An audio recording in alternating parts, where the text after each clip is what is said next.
Welcome to the Sanity interview by the New York Sun. My name is A.R. Hoffman, and every week my co-host Rebecca Sugar and I talk to the people you want to hear from.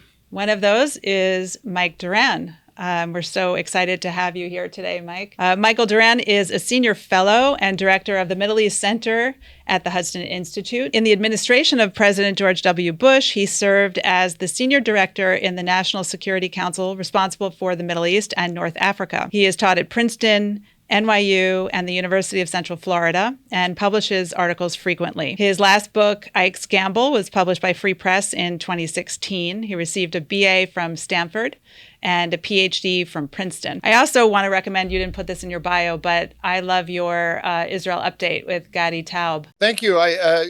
Gadi always reminds me to say that, and I always forget. Ari, take it away. Well, it certainly feels, Mike, in the last few days that it's a kind of new era in Middle East policy and also a kind of back to the future. I mean that the kind of kinetic war in Gaza has restarted. We're seeing perhaps a newly robust posture towards the Houthis in Yemen. I think what interested and caught the eyes of many of us was, though, not so much those isolated theaters, but the argument from President Trump via Truth Social that linking Iran explicitly to this broader effort. So kind of what are you seeing right now as things once again heat up in the Middle East? Well, thanks. I was so thrilled by that tweet or Truth Social posting by the president about holding Iran directly responsible for the actions of the Houthis, because all during the Biden administration and even during the Obama administration before, there was this game where we would allow the Iranians to pretend that they weren't behind all of this in one way or another, and so it's so refreshing to see the president just call it like it is and actually hold the Iranians responsible. I think what's going on right now can be interpreted in two different ways, which are not necessarily contradictory. One is the president is preparing for a negotiation with the Iranians over the nuclear program.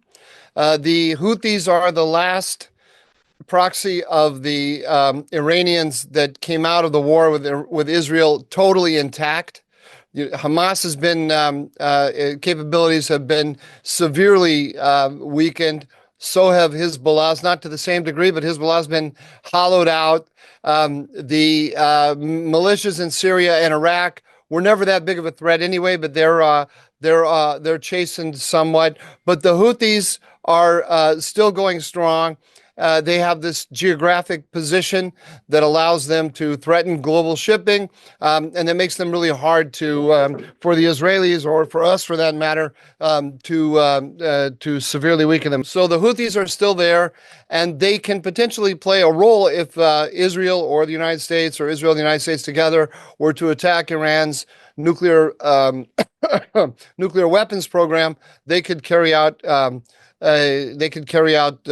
acts of reprisal from the Houthis. So Trump is degrading the Houthis, but then also sending a really clear message to Iran that the rules of engagement toward the Houthis, but also toward Iran itself, have changed in order to position himself well for the negotiation. That's scenario one, that we're going toward a negotiation with Iran, and Trump is positioning himself to negotiate from strength. Let me just jump in on that. And I think a lot of folks here are like, wait a second, why are we negotiating with Iran? Wasn't that the sort of original sin of previous administrations? Israel has weakened Iran's proxies. It's weakened Iran's air defenses. Is this just about getting an even better deal? Is this what's going on there? Well, Trump campaigned on peace through strength.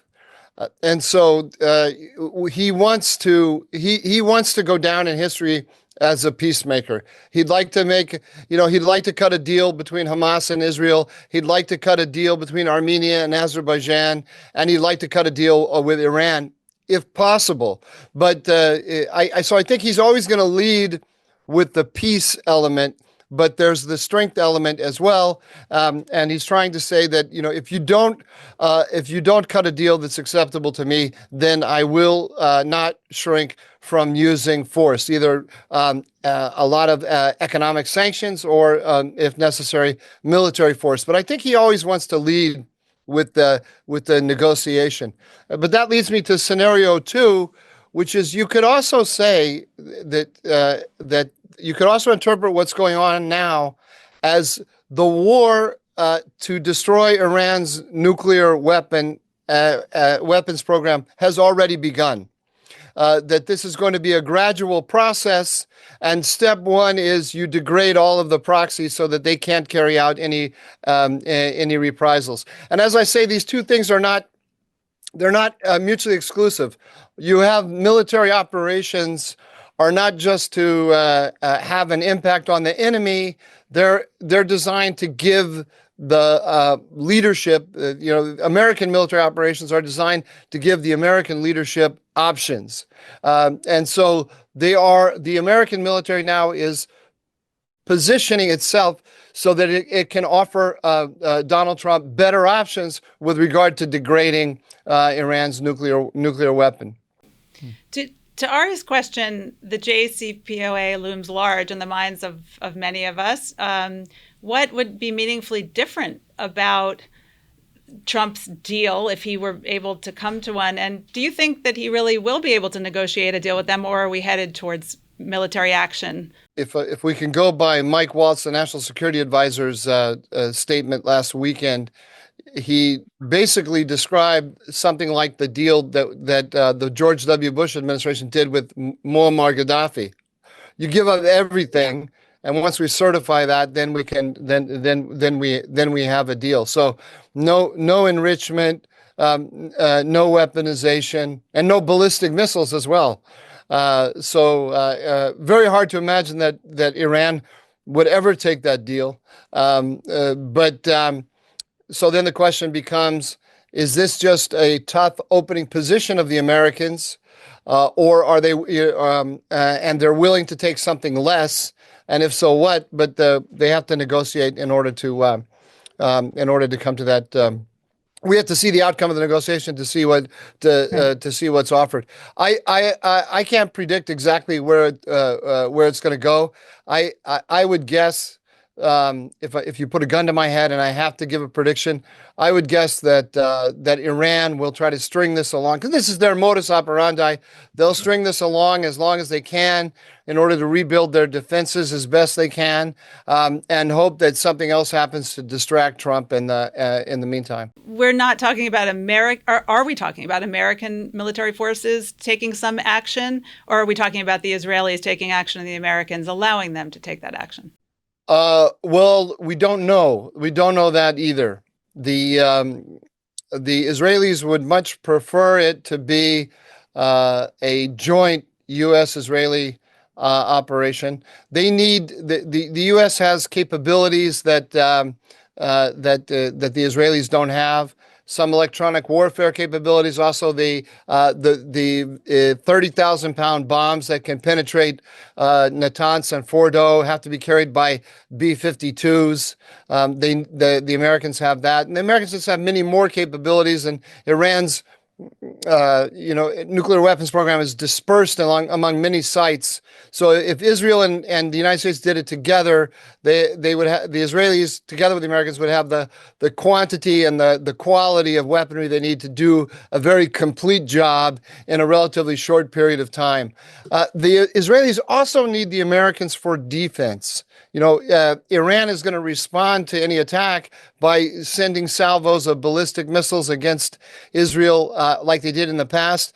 To defend against those, they definitely need the American THAAD system. They need the Aegis ships that they used in the past salvos to help the Israelis defend. And then finally, the Iranians are likely to try to widen the front by attacking Saudi Arabia, by attacking the UAE, maybe a terrorist campaign in Europe. They're going to be very creative about this. And the Israelis need the Americans to deter Iran from this widening of the front. And that's what's so maybe interesting about American action against the Houthis is it was direct American action. Right? I wonder if that was a preview or a sort of warning that Washington is not going to be afraid to use its own bombs and its own planes. If I were a decision maker in Tehran, that's the message I would have received. What can you just tell us about the Houthis for a minute? You know, we like to sort of joke that they're a bunch of ragtag Yemeni pirates, but they've done a lot of damage and they've been armed by Iran. What is their capacity? How long would it take to completely defang them? And are we close to that point? And Saudi Arabia's role there too. I mean, right? I mean, Saudi Arabia is sort of set against them. I don't actually know, Rebecca. I started asking myself that same question in the last few weeks, and intend to have a bunch of interviews with people that I think can actually answer. They're clearly extremely resilient. I mean, they've been at war for over a decade. And they were able to withstand all this aerial bombardment from the Saudis and the Emiratis at an earlier point in the Yemeni civil war. It's very hard. The terrain of Yemen means it's very hard to completely uproot them, and they have distributed their ballistic missile capabilities in a lot of areas that are also hard to get to. But I think one of the messages that the Americans are sending now is that they have completely changed the rules of engagement. Under the Biden administration, the Americans would only hit ballistic missiles that we saw being put on the launchers to shoot against us. We didn't really actually go after the stockpiles, and we didn't go after the leadership. They went after last weekend. The Americans went after the leadership of the Houthis, and they sent the message that this is going to be the beginning of a campaign to degrade them over time. I would guess that would make the Houthis worried a bit, but they see themselves as the toughest element in the Iranian network. First of all, they don't see themselves as just a node in Iran's network. They see themselves as an independent force in international politics, and they see themselves as really let's say the serious guys. They think when they talk among themselves, they think Hezbollah is a bunch of wussies compared to them. So we shouldn't just dismiss them as a ragtag band of pirates.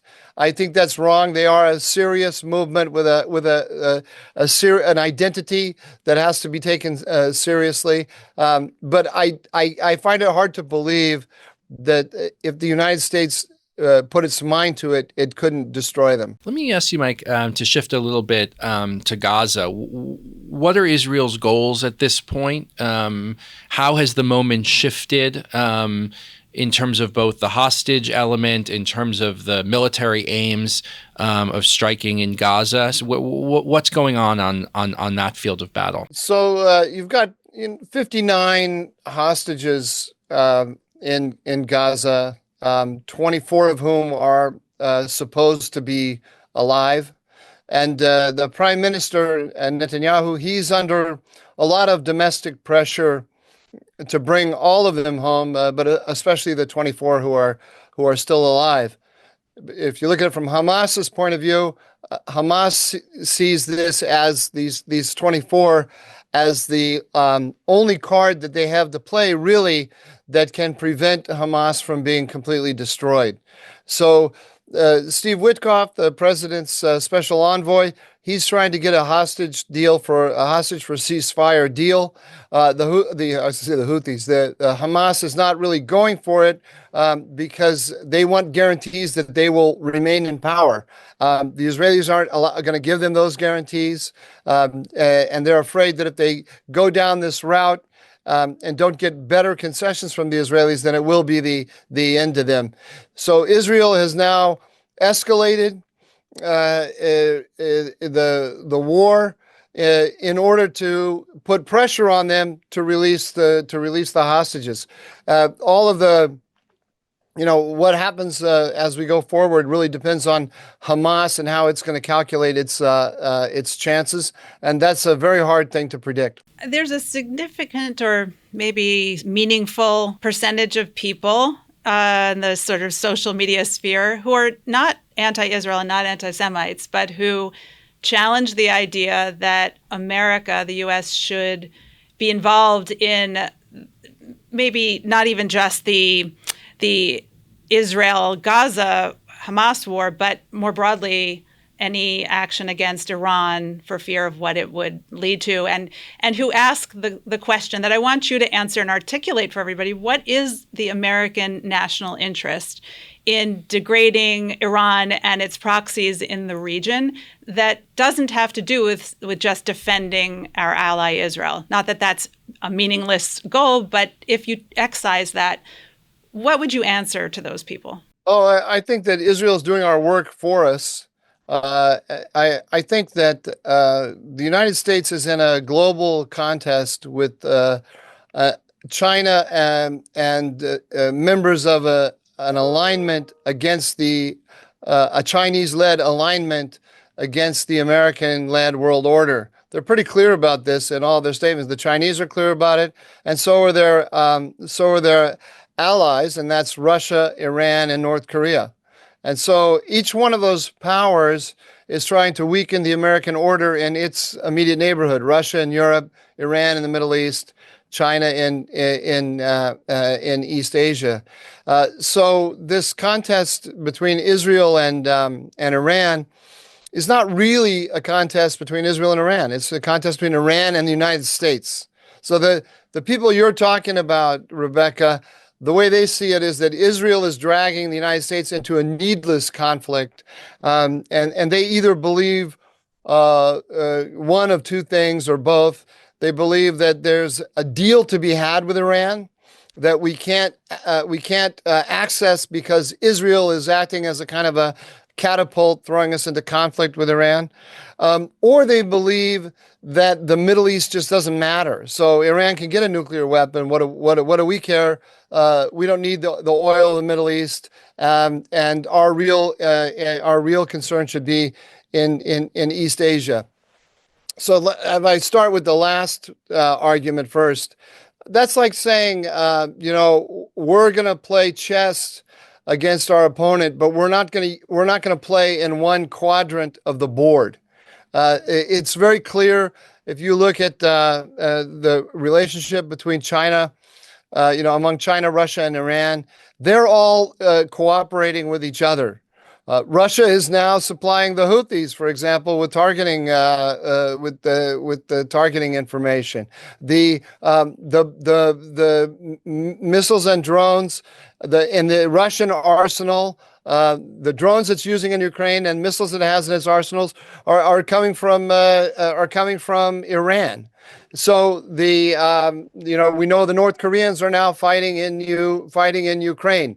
So if we say, look, we're just gonna leave this quadrant, the Middle East, alone, and they can do whatever they want in it, we're gonna find ourselves in a very difficult situation very quickly, because the Middle East remains the center of the global energy market. All of the enemies of China, all the rivals of China in East Asia, that's Japan, South Korea, Australia, India, all of them are dependent on oil that either comes from the Middle East or transits through it. China is dependent on oil that either comes from the Middle East or transits through it. So if we're the dominant power in the Middle East, then we threaten the supply of oil to China, which is not an oil-rich country. If that's flipped and China becomes the dominant power in the region, then it can cut off the oil to all of its adversaries in East Asia, all of our allies. So the idea that the Middle East somehow doesn't matter to the contest with China is just silly. And I don't think anyone who looks at it seriously can come to that conclusion. The idea that Iran really wants to cut a deal with us and Israel won't let us is also, I think, silly. Iran has been very consistent from 1979 until yesterday about how hostile they are to the United States. They're not stupid. They know that we have more power than they have, so they don't go at us directly. They go at us in an asymmetric way by attacking our allies. But the people who want to say that the Middle East doesn't matter and that Israel's throwing us into conflict, I think they have it exactly wrong. They want to say that Iran doesn't like us because we're so close to Israel. It's actually Iran is going after Israel because Israel is so close to us. We're the global hegemon. We're the one that the Iranians think if they weren't there, if the Americans were not in the Middle East, then we, the Iranians, could dominate the Persian Gulf and all of its oil, all of its oil resources. That's the game ultimately for the Iranians. It's not Israel. It is Israel, of course. They don't like Israel. They hate it. They'd like to destroy it. But Israel is the little Satan, and we are the great Satan. Michael, let me ask you on that subject of interconnectedness. What do you make of the sort of inchoate peace talks between Russia and Ukraine, and Washington's mediation there? And where are the interests, let's say, for Israel and for the Middle East in a deal or in no deal? So some of the people, I think, let's call them the restraintists. The restraintists are depicting Ukraine as the problematic actor, also drawing us into a conflict that's not in our interest. And a lot of people think if that's going to happen, if Trump is going to become a mediator between Russia and Ukraine, and maybe even have a thaw with Russia, mightn't he not do the same thing with between Israel and Iran? So before I answer your question directly, let me just say, I don't think that Trump sees. I think it's very clear that Trump doesn't see the world that way. Trump is not ideological in the way that the restraintists in his coalition are. They're trying to turn him into an ideology. That isn't who the guy is. He clearly puts Israel and Iran in a different category than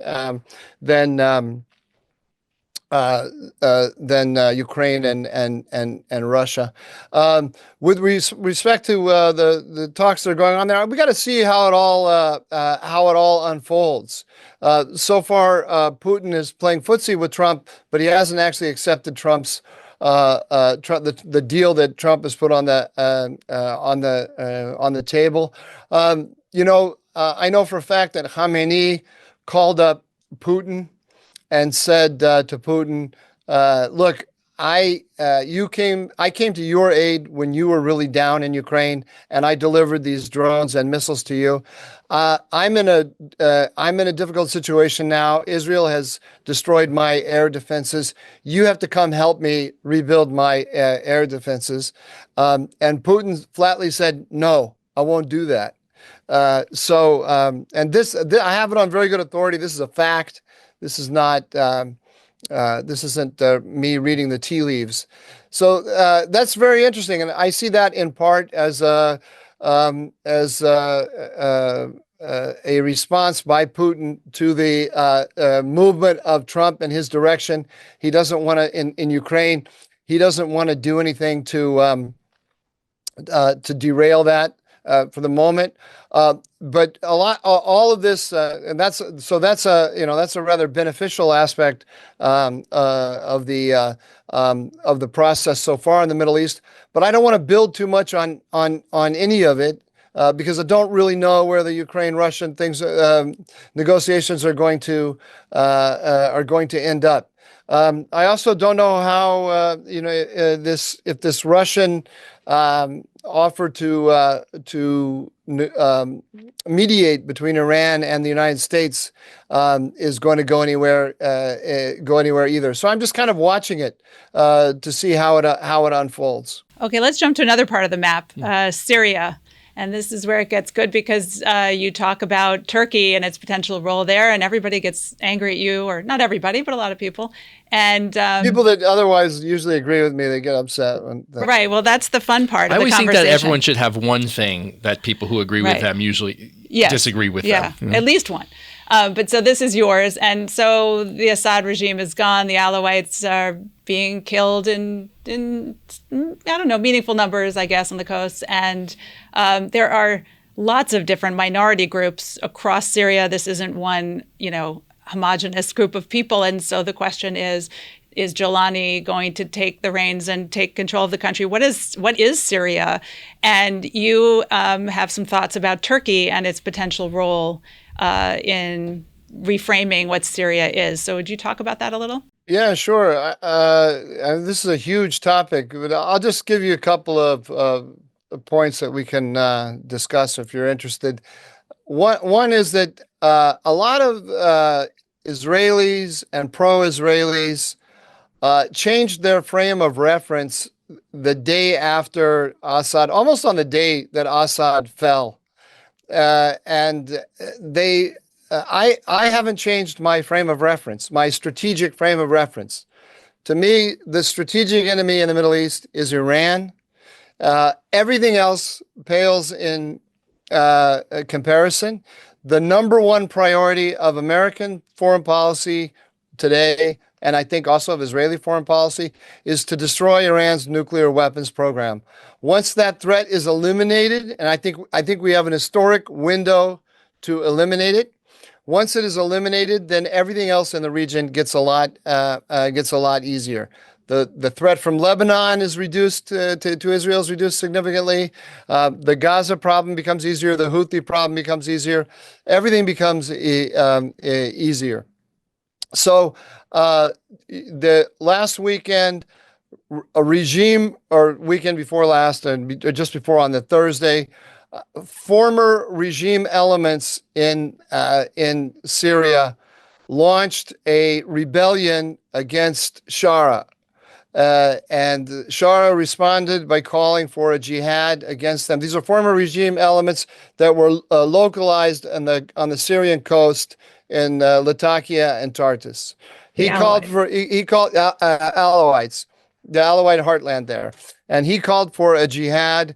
And a lot of very nasty characters went to the coast and attacked those former regime elements, and in the process also slaughtered a large number of civilians. We don't know the number of civilians.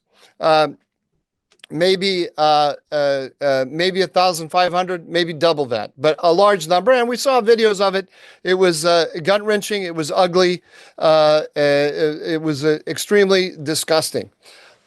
A lot of videos went out of these guys abusing and killing Alawites, and it was said that they were killing Christians and minorities. A lot of Israelis and pro-Israelis retweeted all of this and said minorities are being slaughtered in Syria. That didn't happen. Christians weren't killed. There were some Christians killed. I've tried to get the exact number. I believe the most accurate number I've heard is 7. That's not a wholesale slaughter of Christians. It doesn't mean that we should sit back and say it doesn't matter that Alawites civilians were slaughtered. Of course it matters. It's horrible, but we have to keep our eyes on the strategic prize, which is taking down Iran and its network. And the guys who started the rebellion against Shara are the people who were historically allied with Iran, and I have to assume they're still allied with Iran. And Iran may have actually given the order to do this. And I follow Iranian propaganda very close. And what do you think all of the Iranian propaganda channels were saying? That's the official government channels and the unofficial channels that carry Iran's message. They were saying minorities are being slaughtered in Syria. Christians are being slaughtered. So for me to watch the pro-Israel, American, by the way, what did Tucker Carlson say? Tucker Carlson, the primary representative in the Trump media, in favor of who believes that Israel is throwing us into conflict with Iran. He said, minorities are being slaughtered. This is where the neocon pro-Israel effort. They never wanted to see that the Assad regime was actually protecting minorities. So I think all of us who believe that Israel is America's ally, that the United States and Israel are in this fight against Iran together, should should stop for a second and say, why are we signing on? I didn't sign on, but why are people signing on to this propaganda line that is exactly the line that Iran is trying to foment right now, because it wants to take down Shara. Whatever you think about Shara Jolani, that is, whatever you think of him, and whatever you think of the Turks behind him, they are not the allies of Iran. Israel was delivered the greatest strategic victory in this conflict with Iran at the hands of the Turks. Now, and the Turks didn't do it for Israel; they did it for themselves. But the toppling of Assad significantly changed the balance of power between Israel and Iran to Israel's advantage. So this quick change of the frame to say, oh no, we have this horrible threat from Turkey, this is the problem. This is a completely the wrong message that anyone should be sending right now, because we need to keep our eyes focused on Iran. And so, Mike, what do you think about, I mean, obviously there have been lots of events internal to Turkey this week. There's a, I'd say broad-based skepticism towards the Turkish government, toward Erdogan. I mean, do you have a sort of take on Turkey, maybe a contrarian one, or is it sort of steeped in realpolitik, the enemy of my enemy is my friend kind of perspective? It's steeped in realpolitik, but not so much the enemy of my enemy is my friend, although there's an element of that here. It has been obvious to me for a decade that Turkey is a rising power, and that we have to deal with it, and we have to start by dealing with it on its terms. There's simply no choice. Look at it this way. We are in an We are in an era of foreign policy restraint. The United States is pulling back from the Middle East. This is a fact. It doesn't matter whether you're George W. Bush or Barack Obama or Donald Trump or Joe Biden. You are not in favor of massive large-scale American military deployments in the Middle East. That is in response to American public opinion. The kind of restraintist elements like Tucker Carlson, they're hitching a ride on that wave and saying, so therefore we have to cut a deal with Iran and we should distance ourselves from Israel, et cetera, et cetera, et cetera. I say no. What we have to do is try to create a new order in the Middle East, or stabilize the order in the Middle East by working through our allies. These are the only choices. Either we do it ourselves, we don't do it at all, in which case Iran, Russia, and China take over, or we work through our allies. And I put it to people, how many American allies have militaries that can project power beyond their borders? And the answer is exactly 2. Israel and Turkey. That's it. That's all you have to work with. So when people castigate Erdogan, castigate the Turks, talk about throwing them out of NATO, we have to throw them out of NATO. How are you going to do that? Has anyone thought about that for a second? The answer is you can't do it. There's no process to do it. It's not going to happen. Have you also noticed that the Turks are absolutely crucial to the defense of Ukraine? The Turks are 100% against the Russian invasion of Ukraine, 100% against the annexation of Crimea, and so on and so forth. So we need the Turks against the Russians. The Turks are also a counterbalance to the Iranians, and they're simply not going away. They're too powerful. They're too strong. So we should start from the point of view of this thing is not going to go away. Even let's just say that Turkey is everything that its critics say it is. everything they say it is. And let's say we can throw them out of NATO, and we do throw them out of NATO, and we cut them out of every American arms program that there is. Do you think there's no thinking here about what happens next and what happens after that? Do we think that the Turks stop being powerful and become nicer to us as a result of that? Do we think that they become a more constructive power in Syria? Is that how that's going to play out? This is we're in this world now where people can say anything about Erdogan, anything at all.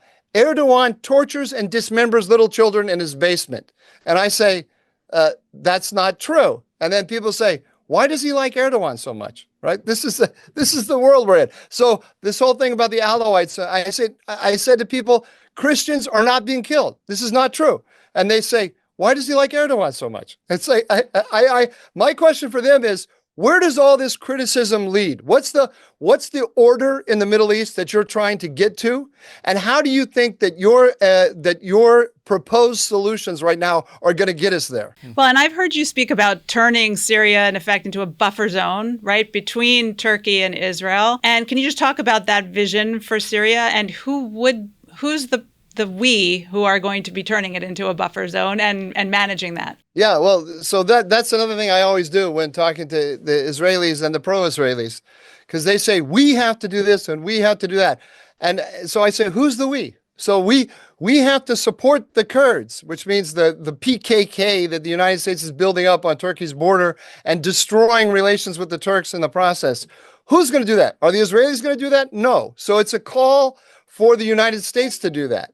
And I don't think the United States is going to do that. First of all, I personally don't think it should do that. That's my own personal preference. But I also don't think Donald Trump thinks it should do that. And I think Donald Trump is going to look for a way to pull the American troops out of northeast Syria. So from my point of view, that particular call, we should support the PKK. That fails what should be the essential test of any policy, and that is likelihood of success. So a lot of the Israeli statements and pro-Israeli statements are actually not statements of Israeli policy. They're statements of what the Israelis would like to see the United States do. So signals to the United States about what they think are the priorities of the great power, the United States. And that's what we ought to be thinking about. What would we like the United States to do that would mitigate some of the threats that the Israelis see from the Turks? And you put your finger on the number one thing. The United States should be working to turn Syria into a buffer between Israel and Turkey. I think that's entirely possible. If it's a big if, the United States will actually see Syria and have a Syria policy. Historically, the United States has never had a Syria policy. What would that look like? Would that mean Jolani would be in charge of managing that buffer zone? I don't see any simple way to oust Jolani, and I don't think that would be wise, because who's going to take his place? Who's going to install him? How's that going to happen? What you're really just doing is reigniting the Syrian civil war if you topple him. So I think the issue is negotiating with the Turks, who are the dominant power in Syria now, and negotiating with them about what Syria must look like. Syria must not allow its territory to be used by the Iranians. Syria must not threaten its neighbors, not the Turks, not the Israelis, no one else. Syria must not allow its territory to be used by anyone else who's going to threaten the neighbors. Israel's already done some of that work, right, in terms of at least on its own immediate borders, sort of starting to conceptualize what a buffer zone would look like. Absolutely. And that's where the Israelis should, in my opinion, that's what the Israelis should continue to focus on, their immediate border. Everyone understands. So what the Israelis fear when they look at Jolani is they fear that there's a Muslim Brotherhood onslaught coming, that Erdogan wants to launch a jihad to retake Jerusalem, and so on and so forth, and that he's going to use Syria as a launching pad for this Sunni jihad against the Israelis. What the Turks fear when they look at the Israelis is they think that the Israelis don't want a stable Syria.